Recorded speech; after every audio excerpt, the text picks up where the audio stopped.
stepped it up another level, meditated like the Buddhist. And I'm not going to get too deep on y'all. I just want to give y'all a little bit about my journey, my exodus from religion, so to speak. Human beings to a mob. What's a mob to a king? What's a king to a god?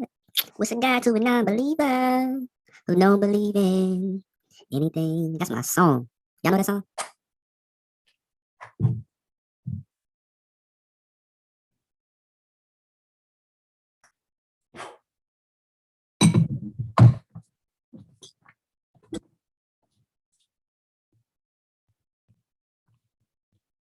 What's up?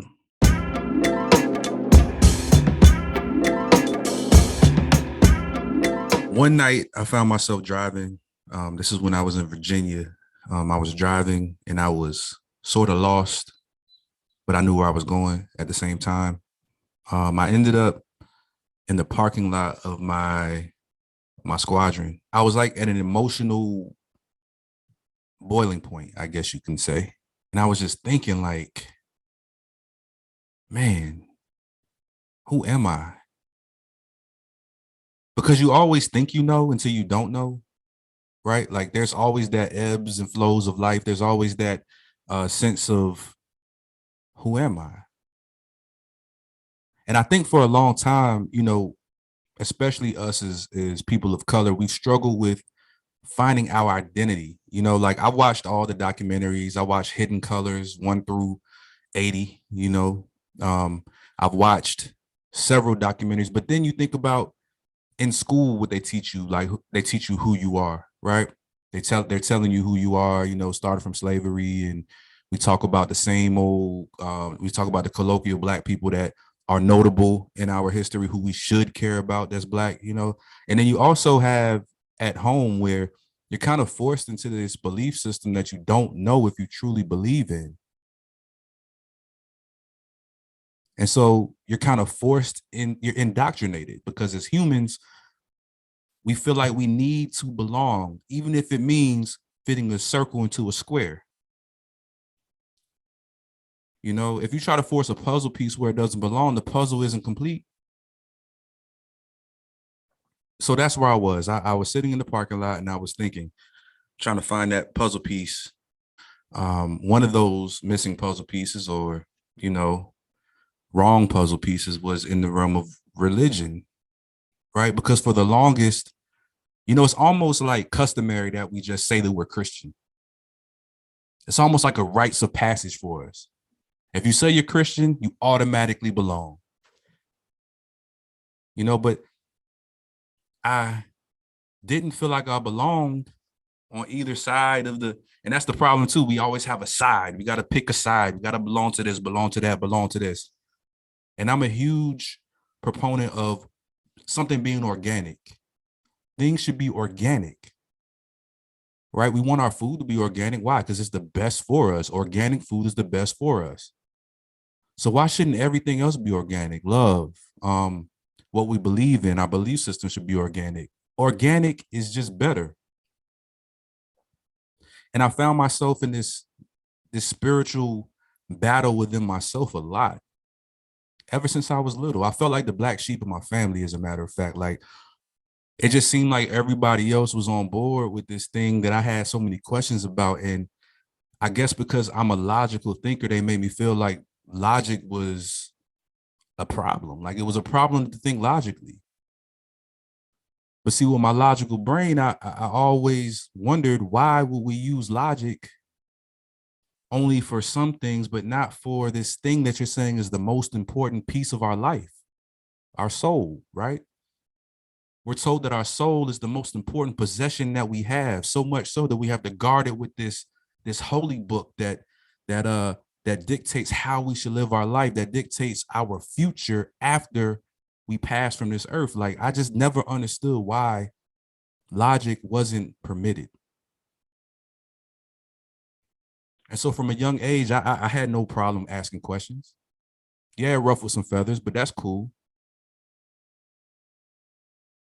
So when I went to Clinton Christian School, right, in Upper Marlboro, Maryland, shout out Clinton Christian. I don't know why I'm shouting out Clinton Christian, but shout out Clinton Christian. I had a lot of questions from my teachers. Like, I was never the kid that you could just tell this is what it is, and you just have to believe it, so believe it. Like, no, no, no, no. I need you to explain that to me to the simplest form so I can understand it. Because I can't just believe something. Like, I physically cannot just believe something because you told me to believe it. I've always been that way. I'm still that way.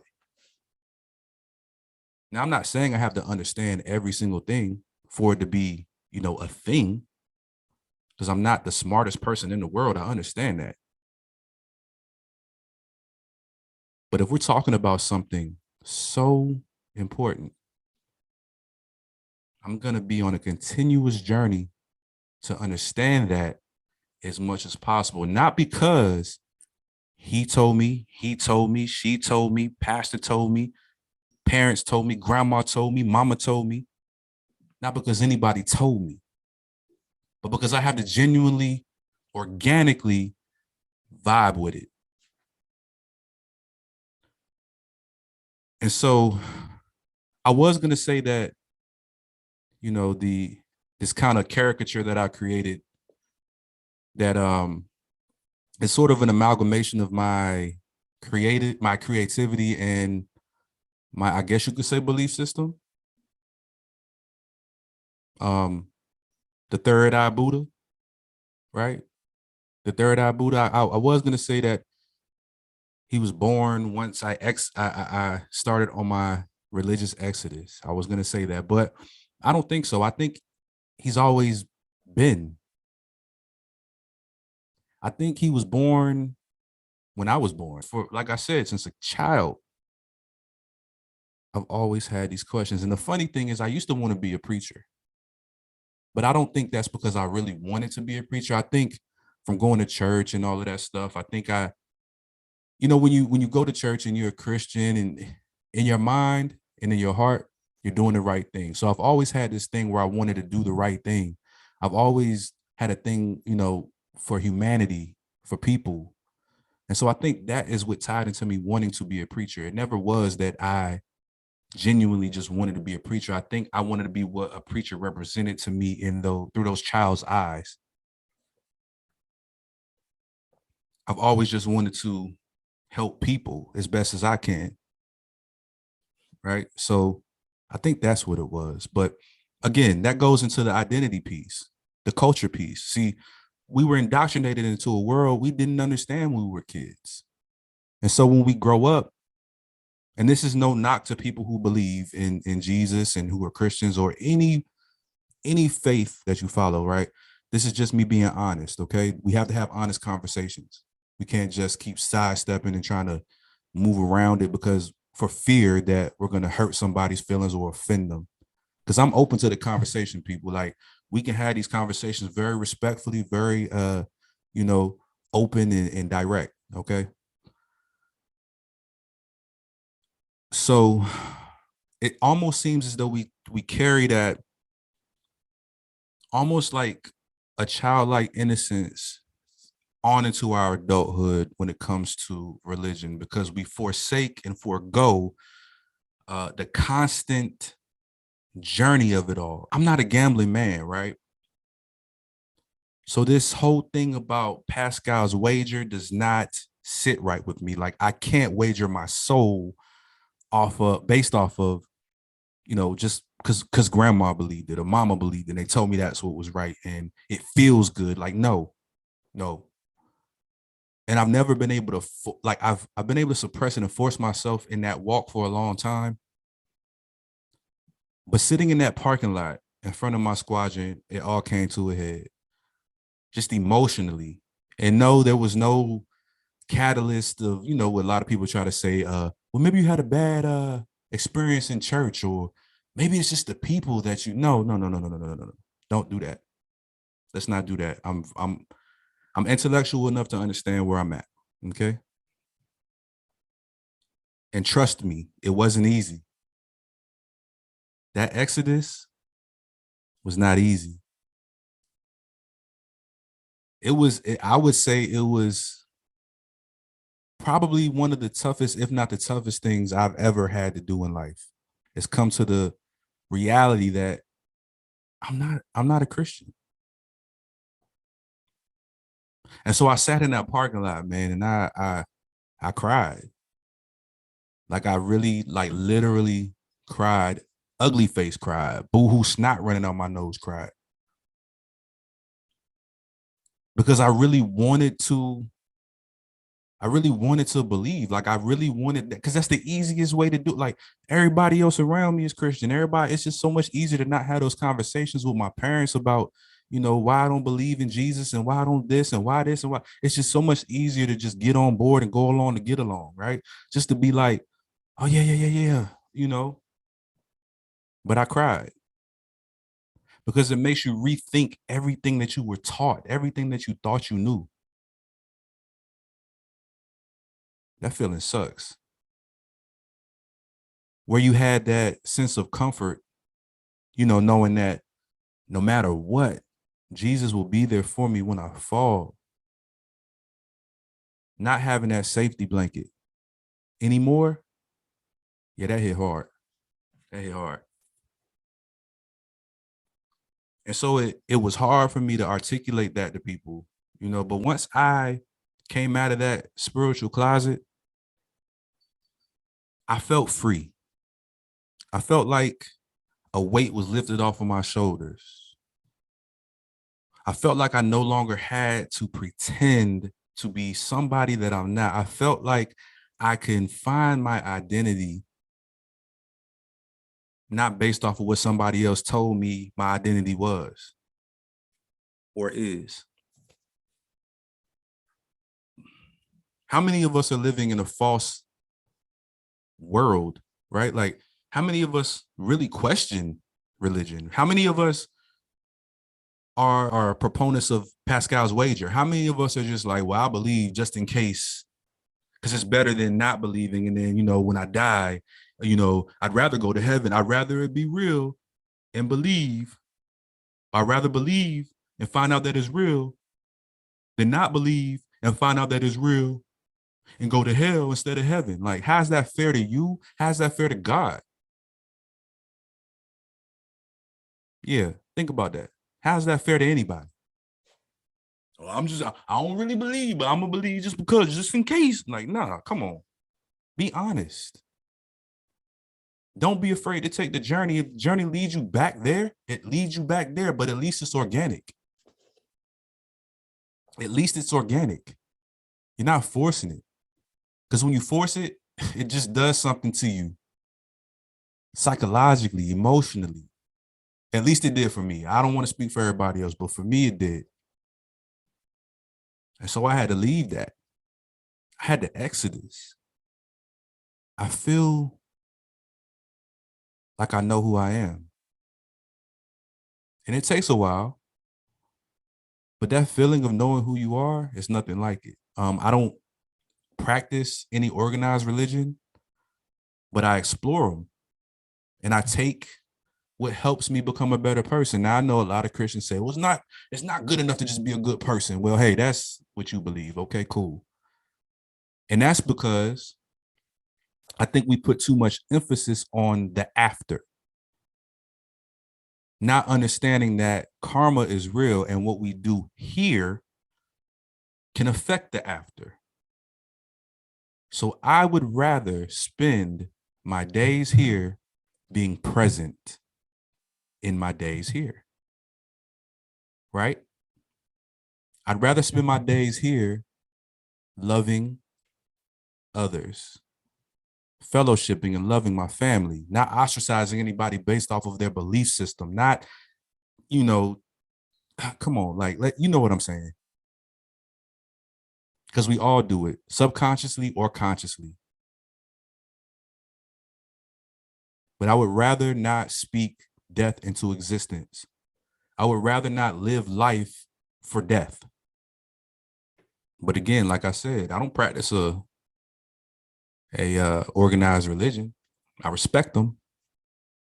The ones that are pushing the positivity, they pushing P for real. Is that what y'all say, young people? Pushing P? Can P stand for whatever you want it to, as long as I'm old, don't worry about it. I'm older. I'm not old. So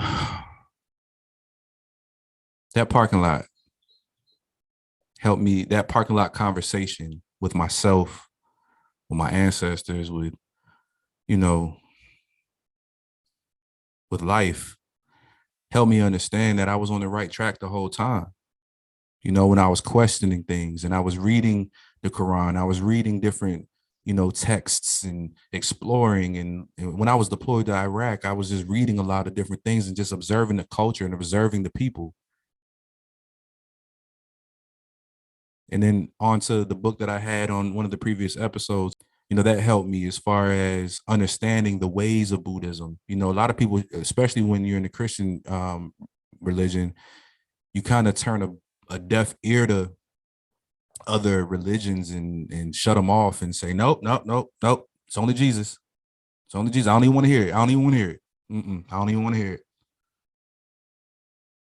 But I think if you're strong enough in your faith, you should be able to open yourself up to learning different things. And if you're organically drawn to the same thing, you're good. Nothing should sway you from that. If you truly, truly, truly, I hate to say believe, but if you believe it, okay? Because belief and fact are not the same thing. But if it's what's making you better, go for it. Go for it. If it's making you better, go for it.